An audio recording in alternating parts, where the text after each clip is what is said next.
Yes, sir. Today's the day we get the new hood. Already going to go pick it up at Adonis's.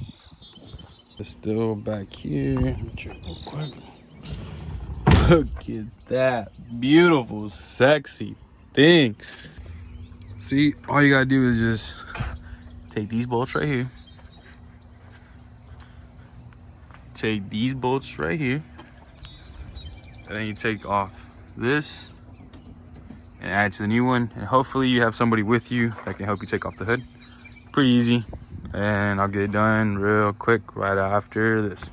So I forgot to kind of record last night. Got a little bit excited. I was by myself. Then my friend came over to buy some shoes off me. But I have the hood. See, I have these put on. These put on. But the thing is, where I have right now, this side's a little bit too up. Don't mind this. This is for the next video. I got some other stuff coming.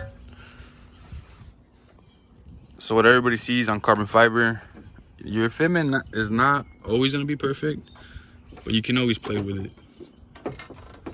Let's let that fall real quick.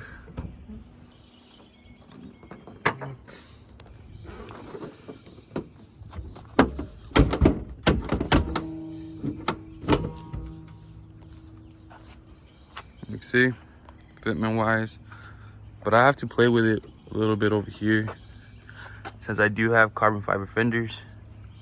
This little gap, try to get that fixed. There's a little gap right here also, but this one's a little bit worse. Let's see, it's kind of right there. It's kind of bugging me. Can't really tell on that end, but I'll teach you guys how to fix it.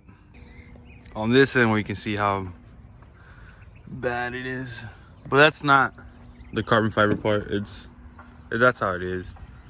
I can just get it fixed. I'm gonna do a little bit of washers on this end, maybe put some washers on that end, just jiggle with it, and just to get the fitment perfect. And there you guys go.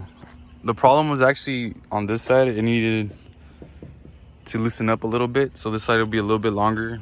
This one's a little bit shorter. My fitment's a little bit better now. But this is it, man. I got a couple more carbon fiber parts to come. Hope you guys like it. See you guys in the next video.